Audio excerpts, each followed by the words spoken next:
we've got to bear in mind that Russia has taken a huge amount of punishment. They've lost a huge number of men.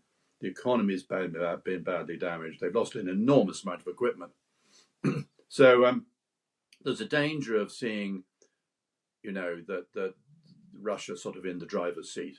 It seems as though the prevailing opinion is Ukraine may have finally done enough to convince America and Trump of its willingness for peace. We're still waiting to hear from what Russia's response will be. But what we do know is that their current demands are tantamount to a Ukrainian surrender. What pressure can America leverage against Russia to bridge that gap? Well, there is pressure it could bring to bear. The seizure of assets would be the big one, but I don't think there's any sign that Trump wants to do that. They could tighten up sanctions, but the sanctions have been pretty weak, really, for 3 years. If you think that India has been importing Russian oil now for 3 years, and Europe, they estimate, has actually brought in more Russian oil and gas than it's exported weapons to the Ukraine. So, it's a bit late, really, to be tightening sanctions now. I think the big hold that Trump has on Putin is actually moral. It's that, here we have this extraordinary situation where Putin cannot believe his luck. He wanted Trump to win the election, but didn't really expect Trump to be so favourable, nor did he expect that extraordinary bust up in the Oval Office with Zelensky. So he's now in a position where he really doesn't want to damage his relationship with Trump. He knows he must now realise that Trump actually rather admires him. He probably understands that Trump would rather like to be more like Putin, would rather like to govern the United States in a similar manner. Trump rather likes this idea of the big leaders, the Xi Jinpings, the Putins, the Trumps. That's what he would like. So, Putin doesn't want to damage that. So if Trump wants him to agree to a 30-day ceasefire, he will agree.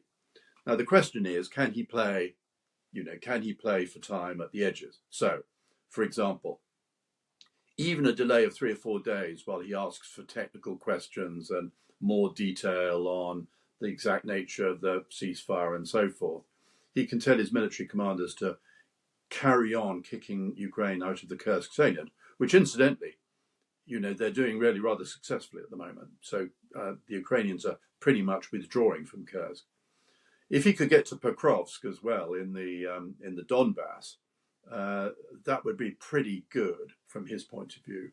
So if he could buy 3 or 4 days there, that would be good. And there may be opportunities during the ceasefire to claim that there have been Ukrainian breaches and to do some additional stuff at the edges.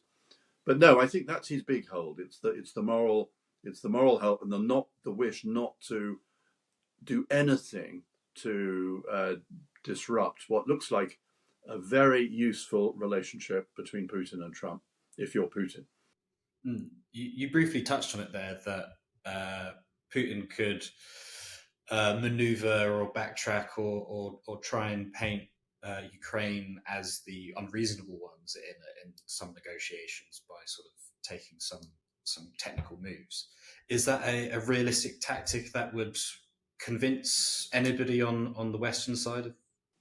I think it's a very realistic tactic. I mean, as it is, it seems that Trump is prepared to give Putin much greater benefit of the doubt than Zelensky.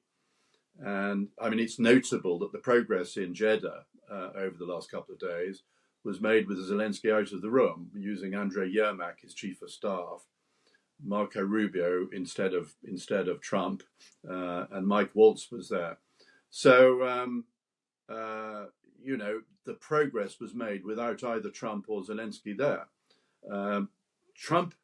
Zelensky seems to a red rag of a bull to Trump. So Putin will be really careful not to endanger his relationship with Trump.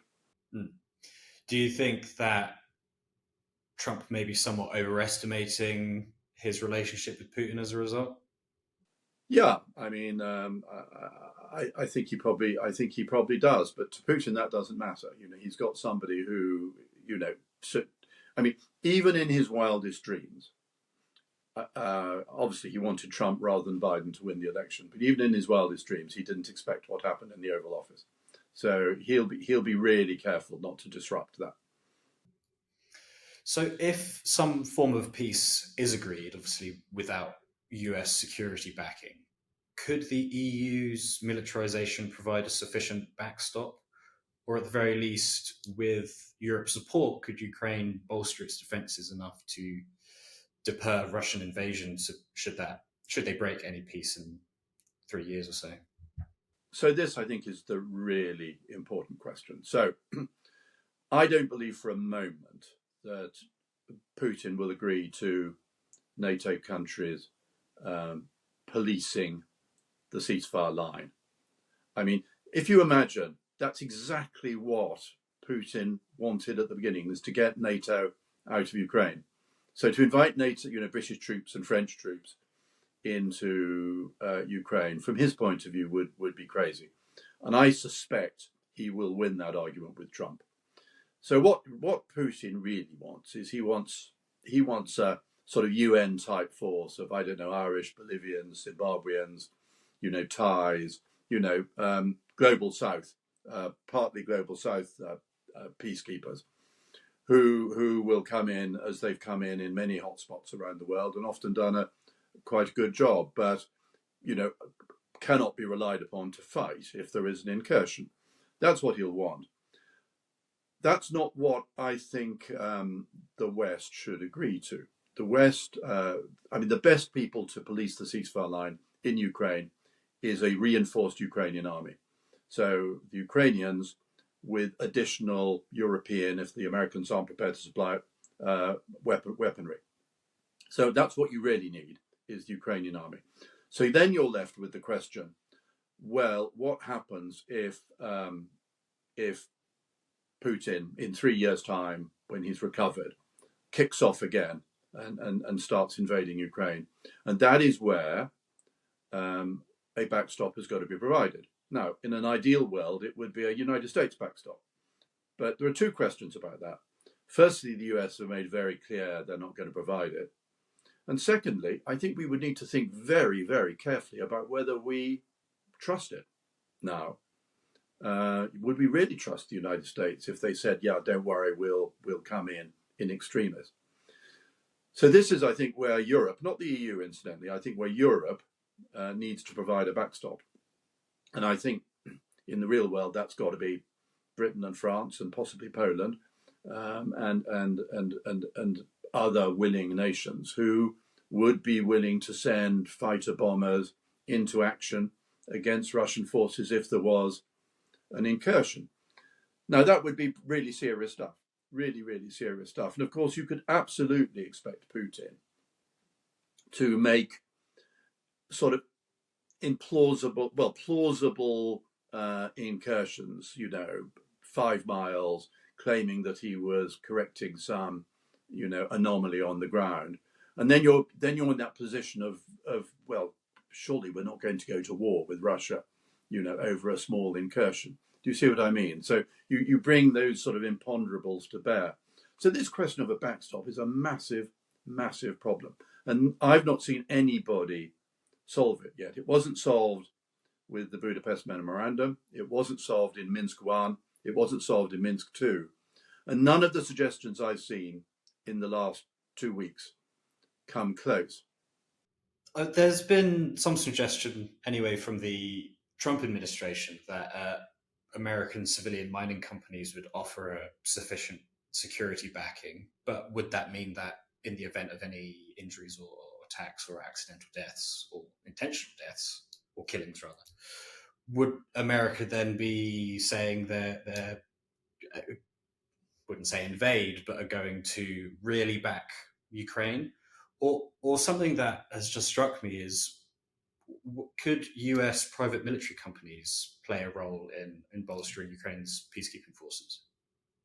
Yeah, so if you remember in the Oval Office, Trump sort of rather implied that the minerals deal get you your backstop, because there'll be American investment in Ukraine, and therefore if Russia attacks Ukraine, they're attacking the United States, and therefore that's as good as a backstop. But of course that's palpable nonsense. I mean, whenever any country invades any other country, there are third country nationals living in that country, in particular industries or mineral ventures or whatever. And often third country nationals get killed. Usually invaders are very, very careful not to kill third country nationals. So, if China ever goes into Taiwan, they'll be very careful not to harm, European investment bankers or American aid workers or whoever they are. And if Putin ever went into Ukraine again, he's just going to make very careful that the three, the lithium mine or the zirconium mine or the titanium mine, which has American workers in it, are very, very carefully treated, so that no Americans, or not too many Americans, get hurt or injured. So, I think this is complete nonsense, actually. It's a complete red herring. I think we've got to be really careful, and I mean Britain, as well as other European countries, not to sort of bludgeon Zelensky into a minerals deal against his wishes. Because, the whole thing smacks of blackmail anyway, doesn't it? And this is Ukraine's future. This is Ukraine's future prosperity being thrown into the sort of the negotiating pile. So, but I think the minerals deal is not an alternative for the backstop. What about certainly a way for America to make money out of the situation, using a US private military company or companies to help keep that border where it is? Yeah, but private military companies are not going to take on a Russian incursion. They're just not going to. For all sorts of reasons. A, they won't have enough people. B, there are all sorts of insurance issues and duty of care issues, and it's just not going to happen. That you're into the realms of Prigozhin and his lot, and American companies are not going to act like that. So, short of security guarantees from America, what could be done to make sure Putin does stick to a ceasefire, given that so many have been flouted in the past?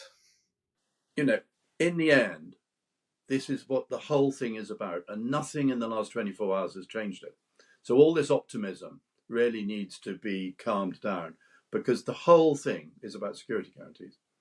That's what went wrong when Ukraine gave up its nuclear weapons. That's what went wrong in 2014. That's what's gone wrong,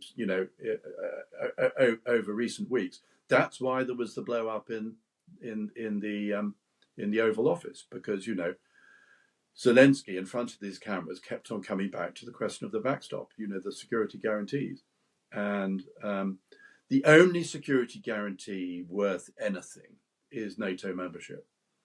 And they're not going to get it, because Trump won't give it.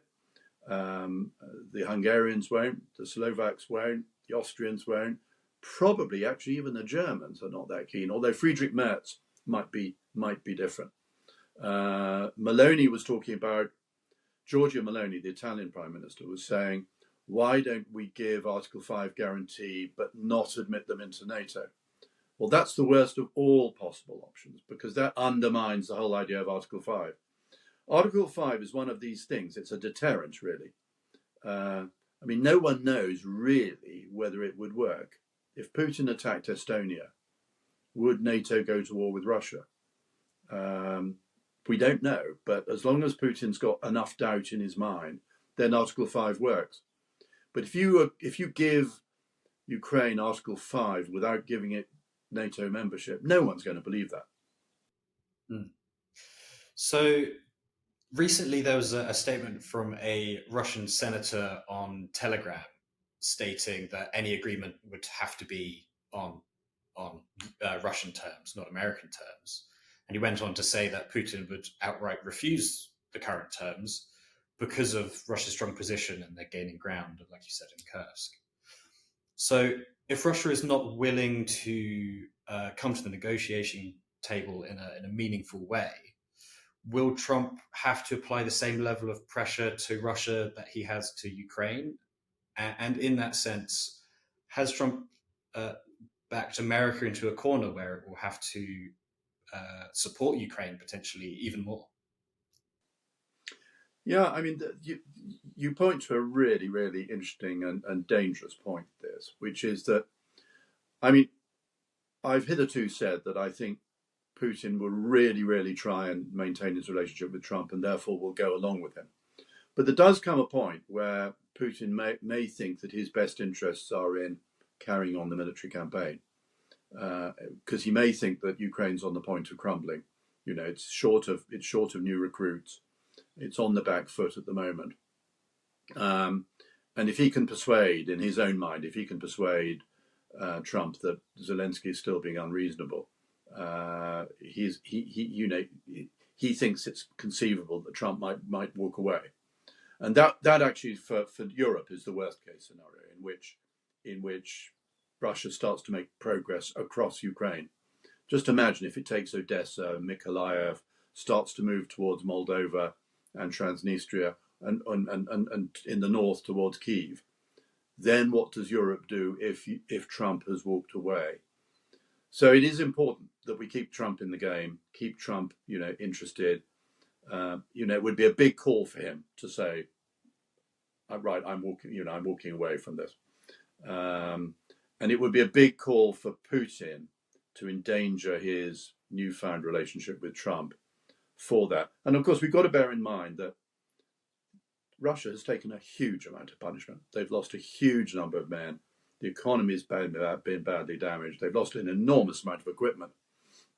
So there's a danger of seeing, that Russia sort of in the driver's seat. I mean, Zelensky needs the pause much more than Putin does, but Putin needs it too. Do you see the potential for Trump having to ramp up support if Russia shows itself to be not taking serious parts in these sort of ceasefire negotiations or peace negotiations? Yeah, I mean, I think he might do it sort of tactically, a bit like he withdrew the intelligence support and the military support from Ukraine last week. These short-term measures. He's a very unpredictable man. You only have to read John Bolton's book, to see how unpredictable he is, and also follow these extraordinary, is he raising tariffs on Canada? 1 week it's yes, next week it's no. It's all rather chaotic. So I don't think he's a big strategist, Trump. He's a tactician. He acts from day to day, very largely on whim. One of the things John Bolton says is a fluttering leaf could change in 180 degrees. I thought that was a very, memorable part from his book. So so I think very difficult to predict. There's been some analysis today that Trump could look foolish, if not weak, if Russia outright refuses. Yeah, I mean, he would worry about that. I think Trump would worry about that, which is one of the things I think Putin will really try and avoid getting to that state.